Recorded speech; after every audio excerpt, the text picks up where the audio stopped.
Assalamualaikum warahmatullahi wabarakatuh. Yang terhormat Bapak Dosen Sarno Hanipuddin MPDI selaku pengampu mata kuliah Ilmu Kalam dan teman-teman semester 1, semester 3 Prodi PIAUD STAI Sufyan Sauri Majenang. Baik, di sini saya akan coba mempresentasikan analisis tentang Qadariyah.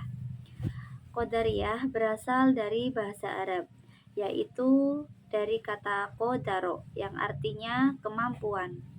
Qadariyah berasal dari pengertian bahwa manusia mempunyai kudroh atau kemampuan untuk melakukan kehendaknya. Dalam istilah Inggrisnya yaitu free will dan free act, yang artinya manusia bebas berkeinginan dan berkehendak. Golongan Qadariyah pertama kali muncul kira-kira pada tahun 70 Hijriah sampai 689 Masehi di Irak pada masa Khalifah Abdul Malik bin Marwan yang hidup antara tahun 685 sampai 705 Masehi. Kelompok Qadariyah dimotori oleh Ma'bad bin Juhaini al-Bisri dan Ja'du bin Dirham. Pada awalnya, kelompok Qadariyah ini diduga sebagai protes atas kedzaliman politik Bani Umayyah. Qadariyah sangat bertolak belakang dengan paham kelompok Jabariyah. Jabariyah mempunyai kepercayaan bahwa segala sesuatu tentang manusia adalah sudah terkait dengan ketentuan Allah. Sementara Qadariyah mengatakan bahwa manusia tidak selamanya terkait pada ketentuan Allah, tetapi harus disertai dengan upaya dan usaha untuk menentukan nasibnya. Aliran Qadariyah termasuk aliran yang cukup berkembang dan mendapat dukungan yang cukup luas di kalangan masyarakat. Ma'bad al-Juhaini menyebarkan pahamnya di Irak, sedang sahabatnya Khailan menyebarkannya di Damaskus. Menurut Ibnu Nabatah, Ma'bad maupun temannya Khailan mengambil paham itu dari seorang Kristen yang masuk Islam dan murtad kembali. Ma'bad sendiri adalah seorang tabi'i yang jujur, tapi ia memasuki lapangan politik dan memihak kepada Abd al-Rahman ibnu al-Ashi'ash dalam menentang kekuasaan Bani Umayyah.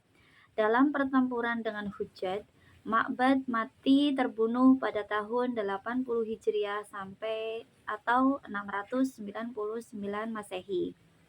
Setelah meninggalnya Ma'bad, Khailan terus menyebarkan pahamnya di Damaskus, akan tetapi mendapat tantangan dari Khalifah Umar bin Abdul Aziz.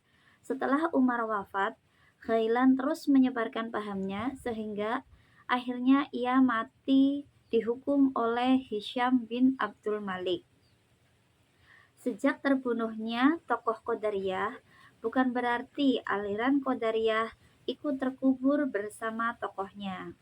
Meskipun dari kalangan minoritas, paham Qadariyah dihidupkan terus oleh kelompok Mu'tazilah dan dibangkitkan kembali dari kalangan para pembaru Islam di zaman modern. Pemikiran aliran Qadariyah. Qadariyah juga melahirkan pemikiran tentang perbuatan manusia. Qadariyah menganut paham kebebasan manusia dalam berbuat. Aliran Qadariyah menyatakan bahwa segala tingkah laku manusia dilakukan atas kehendaknya sendiri. Manusia mempunyai kewenangan untuk melakukan segala perbuatannya atas kehendaknya sendiri, baik itu berbuat baik maupun berbuat buruk.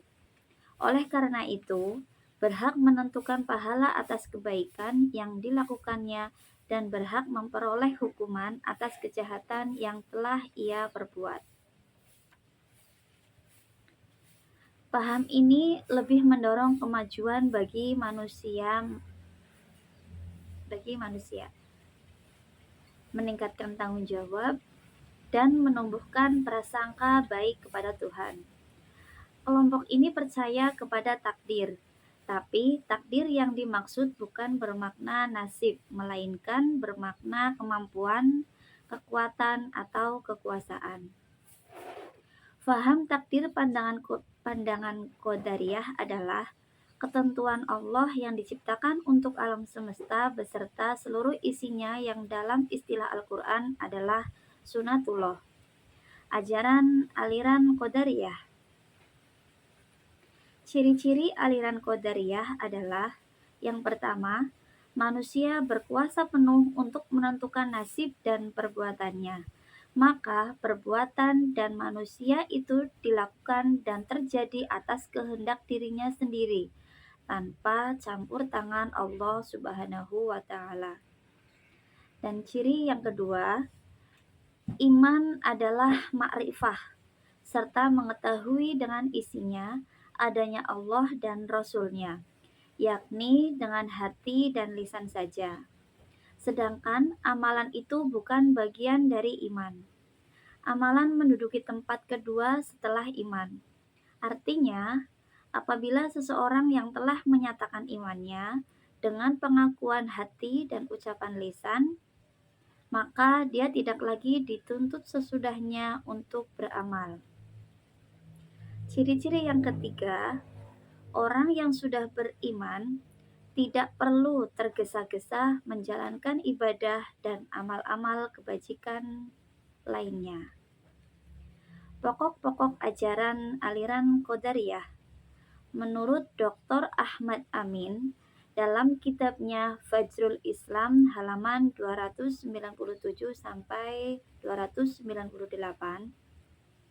di antaranya adalah orang yang berdosa besar itu bukanlah kafir dan bukanlah mukmin, tapi fasik, dan orang fasik itu masuk neraka secara kekal.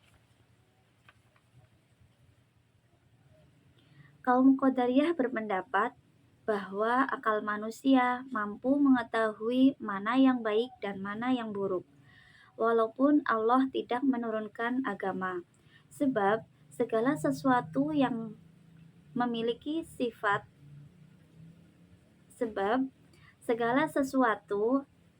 yang memiliki sifat yang menyebabkan baik atau buruk. Jadi, menurut paham Qadariyah, cara berpikirnya menurut saya, misalkan pangeranku Adil yang sholat dikasih surga, dan yang berzina dikasih neraka, atau yang mencuri dikasih imbalan setimpal neraka, dan yang tidak mencuri dikasih imbalan surga. Terima kasih, semoga bermanfaat. Wabillahi taufiq wal hidayah. Wassalamualaikum warahmatullahi wabarakatuh.